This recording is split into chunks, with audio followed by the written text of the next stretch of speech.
আসসালামু আলাইকুম। ছোট ছোট দুইটা খেজুর গাছে কতগুলো খেজুর ধরছে, মাশাআল্লাহ। আল্লাহ পাক আমাদের জন্য কত নেয়ামত রেখেছেন, এটা তার ছোট্ট একটা প্রমাণ।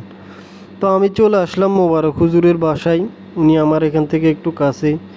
তো বেসিক্যালি আমি ছুটি তেমন একটা পাই না।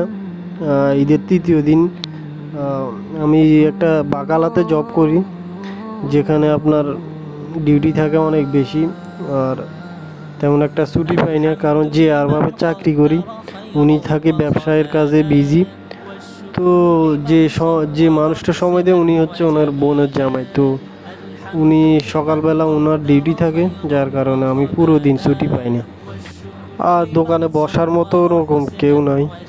বছরে যে দুইটা ঈদ পায় প্রবাসীরা, এই দুইটা ঈদেই মন খারাপ থাকে বেশি প্রবাসীদের।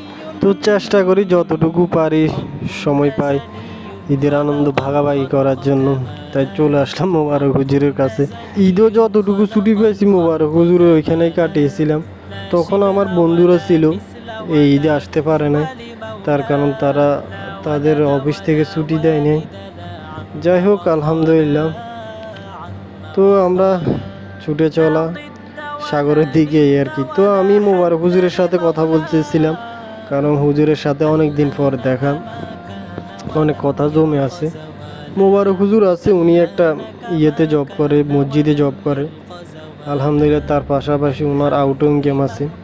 যাই হোক, আলহামদুলিল্লাহ উনি আছে। তো আমার বন্ধু ও আগে একটা জব করতো, এখন ওইটা ছেড়ে দিছে, এখন প্ল্যান করতেছে একটা ভালো ব্যবসা করার জন্য। তো দোয়া করি ওর জন্য, আল্লাহ ওর মনের আশা পূরণ করুক। তো আমরা যে সময়টাতে বের হয়েছি সন্ধ্যার একটু আগেই, তো প্রচণ্ড গরম এখানে, তেমন একটা রোদ ছিল না, তারপরও বাফান্নে যে গরম একটা ছিল ওটাই ছিল অনেক বেশি। তো আমরা এখানে দাঁড়িয়েছিলাম কিছুক্ষণ, তার কারণ হচ্ছে সামনে পুলিশের গাড়ি ছিল। এখানের একটা নিয়ম হচ্ছে সাইকেল চালাতে হলে একটা ড্রেস লাগে। তো ড্রেস না পরলে কিন্তু জরিমানা করে 10 রিয়ালের মতো। তো ভাই উনি পড়ছে, আমি পড়ি নাই, কারণ আমি পাঞ্জাবি পরা ছিলাম, তো এই জন্য। সামনে বাড়ি যেগুলো দেখতে পাচ্ছেন এগুলো ওমানিদের অনেক পুরনো বাড়ি, প্রায় 100 বছরের উপরে হবে। তো আমরা প্রায় কাছাকাছি চলে আসলাম সাগরে। তো এরপর আমরা একটা বাগালাতে কিছুক্ষণ এখানে রেস্ট নিব। তো আমরা চলে আসলাম প্রায় কাছাকাছি, আমি আর ভাই চলে আসলাম। তো মোবারক হুজুর অনেক ঘেমে গেছে, অনেক পছন্দ গরম। আমার বন্ধু অনেক ক্লান্ত হয়ে গেছে। তো আমরা ঢুকলাম বাগালাতে। তো আমি দেখতেছিলাম কি কি আইসক্রিম আছে আমার দোকানে, এটা নতুন কোম্পানি। তো আমি দেখতেছিলাম ভালো করে দোকানটাতে, কারণ আমি এরকম একটা দোকানে চাকরি করি, দেখতেছিলাম যে কি কি সামান আছে।